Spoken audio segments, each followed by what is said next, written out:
সুপ্রিয় দর্শক আসসালামু আলাইকুম। আরজুস কিচেন 93 আপনাদের সবাইকে স্বাগতম। আজ আমি খুব সহজ কিছু উপকরণ দিয়ে তৈরি করব নরম তুলতুলে ও সুস্বাদু গোলাপ জামুন মিষ্টি। মাত্র 1 কাপ আটা আর আধা কাপ দুধ দিয়ে ঘরেই বানিয়ে ফেলতে পারেন এই মজাদার মিষ্টান্ন। চলুন কথা না বাড়িয়ে মূল রেসিপিতে চলে যাই। এখানে আমি 1 কাপ আটা নিয়েছি, রুটি খাওয়ার যে আটাটা সেটাই নিয়েছি। আর চুলায় ফ্রাইং প্যান বসিয়ে দিয়েছি আর সেখানে আমি দিয়ে দিয়েছি 1 চামচ পরিমাণ ঘি। আর ঘিটা সুন্দরভাবে একটু গরম করে নিতে হবে। ঘিটা সুন্দরভাবে ফ্রাইং প্যানে নেড়েচেড়ে গরম হয়ে গেলে সেখানে দিতে হবে 1 কাপ আটা। আর আটা দিয়ে সুন্দরভাবে আটাগুলো ভেজে নিতে হবে এই ঘিয়ের ওপরেই। চুলার আঁচটা লো টু মিডিয়ামে রেখে সুন্দরভাবে আটাগুলো ভেজে নিতে হবে। দেখতে হবে যাতে নিচে পুড়ে না যায়, আর অনবরত নাড়াচাড়া করতে হবে। আর যেখানে দলা পেকে যায় সেজন্য আমি আরও 1টা চামচ নিয়ে সুন্দরভাবে আমি তৈরি করে নিয়েছি। আর আটাগুলো আমার ভেজে নেওয়া হয়ে গিয়েছে, কালারটা দেখতেই পাচ্ছেন কতটা সুন্দর হয়েছে। আর এগুলো আমি ঠান্ডা করার জন্য একটা বলে সার্ভ করে নিচ্ছি। আর সুন্দরভাবে এগুলোকে ঠান্ডা করার জন্য একটু মেল করে দেব। এখানে আটা রেস্টে রেখে দেবো 5 মিনিটের জন্য। আমি চুলায় চলে যাব এবং এখানে দিয়ে দিলাম ফ্রাইং প্যান। আর ফ্রাইং প্যানে আমি 1 বাটি পরিমাণ দিয়েছি চিনি, আর সেই বাটির পরিমাপে আমি 1.5 বাটি পরিমাণ দিয়েছি পানি। আপনারা যে কোনো বাটি দিয়ে পরিমাপ করে দিতে পারেন, তবে যেই বাটিতে আপনারা চিনি দেবেন সেই বাটির 1.5 বাটি পরিমাপ আপনাদের পানি দিতে হবে। আর এখানে এলাচ আর দারুচিনি দিয়েছি। আর এখানে চুলাটা অন করে আমি বলক উঠিয়ে নেব। আর বেশি কিন্তু লাল লাল করে বলক উঠানোর দরকার নেই, এখানে আঠালো করার দরকার নেই, একটু ছিপছিপানি হলেই হয়ে যাবে শিরাটা। দেখতে হবে হাতে একটু ছিপছিপে হয়েছে, তখনই কিন্তু এই শিরাটা তৈরি হয়ে যাবে। বেশি কিন্তু আঠালো এবং তারের মতো করার দরকার নেই। এভাবে আমি রেখে দেব রেস্টে। আর এখন আমি চলে যাব মিষ্টিগুলো তৈরি করার জন্য। আমি এখানে শিরাগুলো ঠান্ডা করতে দেব। আর এখানে আমি আটাটা ভেজে নিয়েছিলাম সেটা কিন্তু আমি এখানে চেলে নেব। আর এখানে 1/2 কাপ পরিমাণ আমি এখানে দুধ অ্যাড করে দিচ্ছি। আর এখানে দিয়ে দিচ্ছি এলাচের গুঁড়ো সেন্ট হওয়ার জন্য। আর এখানে দিয়েছি বেকিং সোডা একদমই অল্প, 4 চামচের 1 ভাগ দিয়েছি। আর এখানে সুন্দরভাবে এগুলোকে চেলে নিতে হবে। এখানে সমস্ত উপকরণগুলো চেলে নেওয়ার কারণ হচ্ছে এখানে দলা পেকে থাকে, আর সেটাই কিন্তু স্মুথ হওয়ার জন্য মিষ্টিটা, সেজন্যই চেলে নেওয়া হচ্ছে। আর চেলে নিয়ে অনেক কিছুই কিন্তু এখানে বের হয়, মানে গোটা গোটা দানা দানার মতো, আর সেজন্যই চেলে নিলাম। ভিডিওর এ পর্যন্ত যারা চলে এসেছেন অবশ্যই একটা লাইক দিয়ে পুরো ভিডিওটি স্টার্ট করার অনুরোধ রইল। আর এখানে দিয়ে দিব 1.5 চামচ পরিমাণ ঘি। আর ঘিটা দিয়ে সুন্দরভাবে এগুলোকে মিশিয়ে নিতে হবে।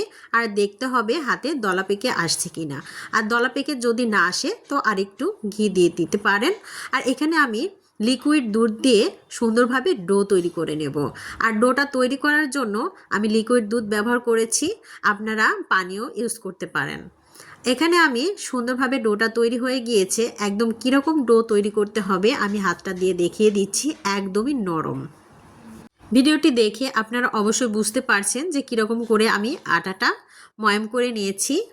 আর এখন আমি সুন্দরভাবে মিষ্টির শেপ দিয়ে দিব। আর এখানে আমি সুন্দরভাবে ডোগুলো নিয়ে সুন্দরভাবে শেপ দিয়ে নেব।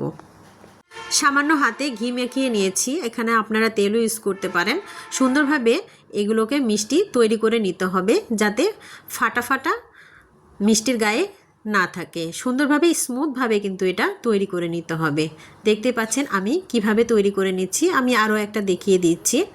অনেক সুন্দরভাবে কিন্তু মিষ্টিগুলো তৈরি করে নিতে হবে। ফাটা ফাটা থাকলে কিন্তু তেলটা ভেতরে ঢুকে মিষ্টিটা নষ্ট হয়ে যেতে পারে। আর সেজন্য সুন্দরভাবে মিষ্টিটা তৈরি করে নিতে হবে।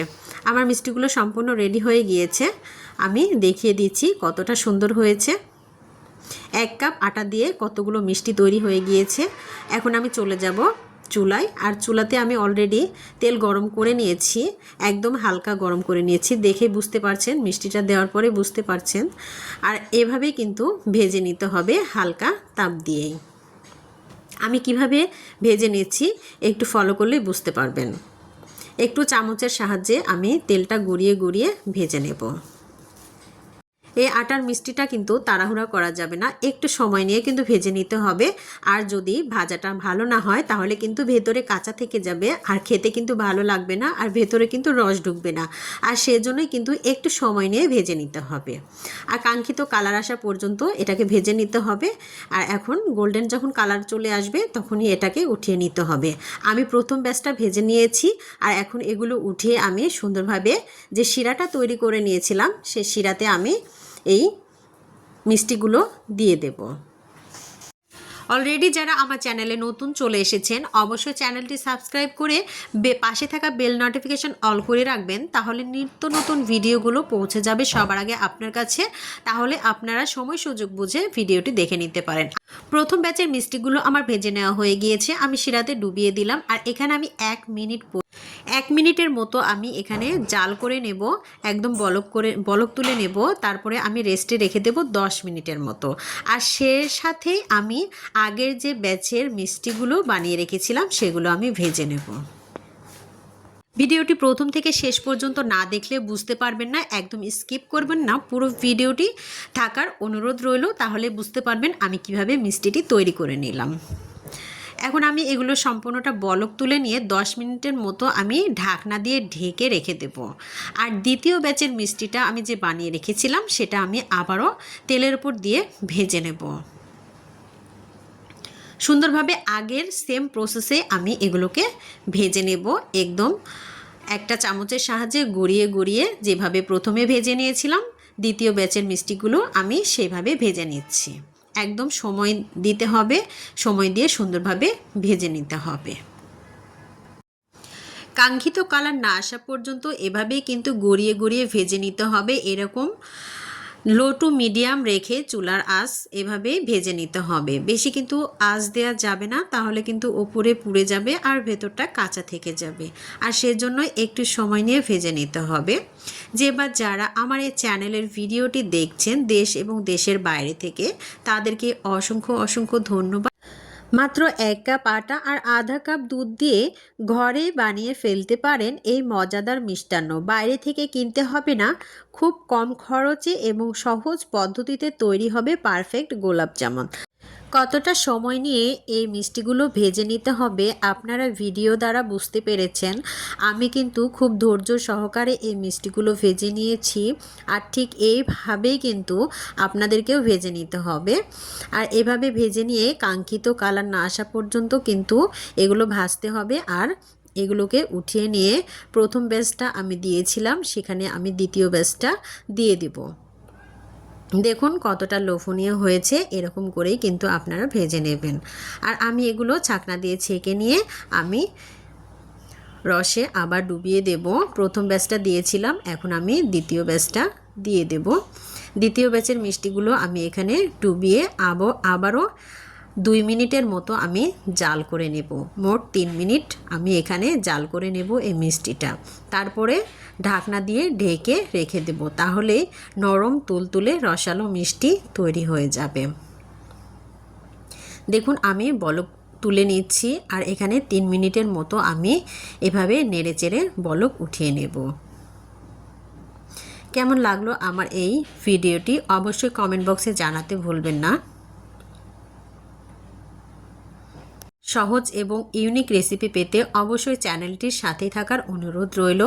আমার মিষ্টিগুলো একদম পারফেক্টভাবে রেডি হয়ে গিয়েছে। আমি কিন্তু আরও ঢাকনা দিয়ে ঢেকে রাখবো। সারা রাত ঢেকে রাখলে কিন্তু ভালো হয়, কিন্তু আমি ভিডিওর ক্ষেত্রে আমি সারা রাত ঢেকে রাখতে পারিনি। তারপরও আপনাদেরকে সার্ভ করে দেখাচ্ছি কতটা লোভনীয় হয়েছে মিষ্টিগুলো। একদম নরম তুলতুলে এবং পারফেক্ট একটা মিষ্টি তৈরি হয়ে গিয়েছে মাত্র 1 কাপ আটা আর হাফ কাপ গুঁড়ো দুধ দিয়ে। সকলেই ভালো থাকবেন, সুস্থ থাকবেন। আল্লাহ হাফেজ।